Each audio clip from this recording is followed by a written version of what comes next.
Hi friends, welcome back to my channel. I'm Ellen and today I'm going to share with you about how to separate your work from your worth. In my work as a one-on-one life coach for creative entrepreneurs and as a professional opera singer myself, I've experienced and witnessed what I call the if-then effect on people's sense of worthiness. If I make more money, get the gig, lose 15 pounds, then I'll feel happier or more fulfilled or more confident, fill in the blank. What this actually creates, in my experience, is a worthiness deficit. It makes where you are right now in the present moment wrong, and where you're headed the only way to be good enough. In this video, I'm going to share 3 ways to reverse that in your life. In the meantime, if you're excited to stay tuned to this Monday Mindset series that I'll be sharing every week on Mondays, as well as a weekly Wellbeing Wednesday video coming up later this week on how to maintain emotional, physical, and mental well-being as an artist and entrepreneur in this world, please click the subscribe button below and give a like to this video if it really resonates with you. Comment below also if you have any suggestions for topics you'd like me to cover or questions you have about today's topic, or just to say hey. So, let's dive in. Worthiness is one of those topics that's really at the core of the breakthroughs I generate with my clients and in my own personal work. It's amazing to me for my generation to be known as the entitled millennials because most millennials I know really struggle with this. So, how do we get ahead of this if-then context I mentioned earlier? Let me first preface, and this is important, this work takes time, lots of practice, and a hell of a lot of compassion for yourself. So just like breaking any old habit and learning a new one, or like a baby learning to walk instead of crawl, it's expected and normal for us to fall down and try again. Putting these practices into place in your life for a week is an awesome thing, but it's really consistent, committed work that leads to real breakthroughs and transformation in your life. So give these practices a try on a daily basis and even enlist a loved one to watch this video and join you in it so that you have some extra accountability. Then maybe even put these 3 points on a sticky note so they show up on your radar on the days that you forget them. So here we go. Number 1, check your language and self-talk. How does your language reveal your if-then effect? And how often do you notice these following phrases show up? Once I, if I, after I, when I. When I hear that sort of a language show up in my client sessions, that's one of the first places we start, noticing. Oftentimes my clients have zero clue that they use those phrases fairly often. And that may be true for you too. So I invite you to take on noticing how often these sequential conditions show up for you. And remember that it doesn't have to be, if I do this, then I'll feel this way. Consider that if you relate to projects in this way, once I do task A, then I can do task B. That can filter into how you relate to your own thought patterns on a subconscious level. It's what we coaches often refer to as a framework or a context. The way that you look at the world in one part of your life often shows up in other parts of your life. So that's our first place to practice. Notice when the if-then actually shows up in your language. The second practice is practice saying and instead of but. This may sound strange to you, but I promise it has a powerful effect on those who practice it. So just as I was pointing to earlier, worthiness starts to be an effect of your actions rather than the source or the cause of your actions when we frame it in a if, once, when something happens, then I can do this thing sort of sequence. In the same way, but is a powerful indicator in your language.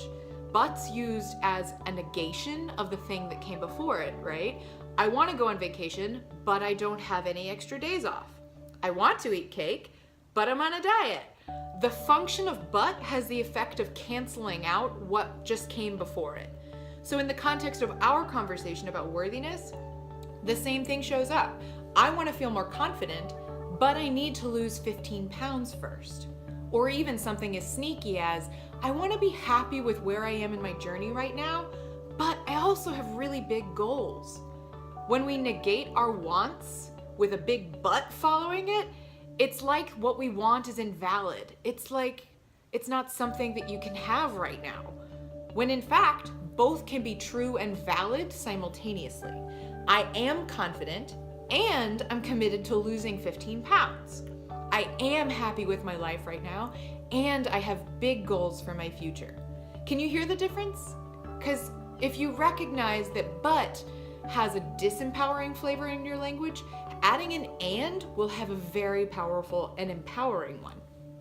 So to tie this back to our practices on worthiness, language is a powerful force in our lives. So I gave you a second practice that revolves around your words very intentionally. Practice noticing and correcting yourself and slowly making it a habit to say and where you would normally say but, because you get to practice being totally grateful and grounded in the present moment and acting in alignment with your future vision and goals. Being vision-led doesn't mean your present moment isn't good enough or that you shouldn't be exactly where you are right now. So in my work, that's a huge mindset shift for those looking for worthiness based on right now, not on their accomplishments or future goals or things that exist outside of themselves. Finally, the third practice I want to offer you is an action. First, we had a noticing practice, listening to your language and hearing how often you conditionalize and sequentialize things with an if-then. Then we put in a speaking practice, replacing but with and in your everyday language to open up more both ands in your life rather than a disempowering or negating language for where you are right now. We can make two true statements simultaneously in a row. I want to be more confident, which is attainable and affirmative right now, and I want to lose 15 pounds, a commitment to future intentions. So for our third practice, I invite you to take some action. This last practice, I encourage you to take out a piece of paper and a pen or your notes app on your phone, whatever you like best, and divide it into two columns. On the left side, write acknowledgement, what got me here. And on the right side, write commitment, where I'm going. Divide these two sides of the page into 5 to 6 sections or more, depending on how many areas of your life you want to look at in this exercise. For me, I might divide the sections up into career, finances, relationship, spirituality, and physical well-being. You can choose whatever areas of your life you want.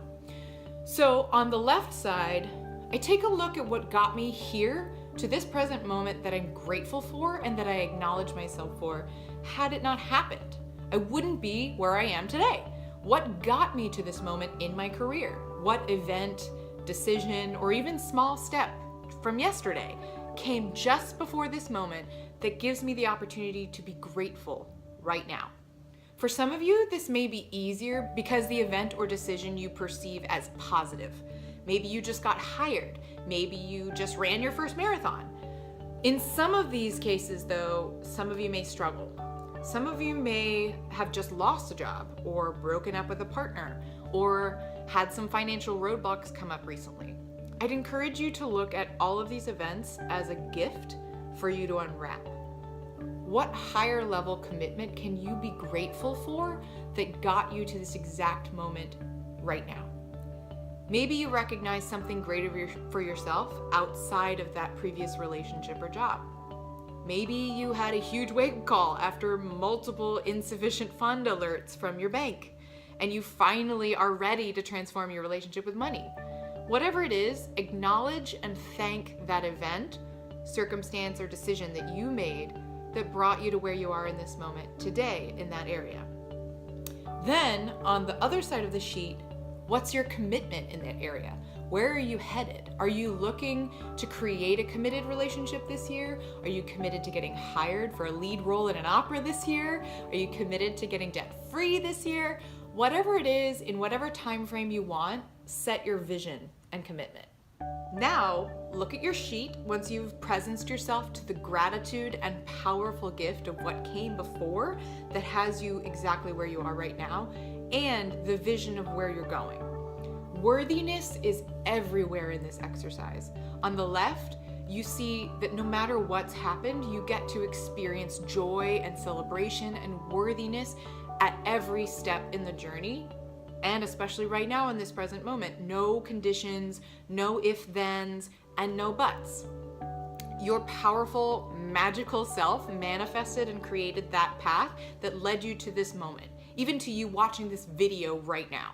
Acknowledging and thanking yourself is an act of worthiness that I take on every single session with my clients and every day for myself as a powerful practice for having compassion and love for exactly where I am today.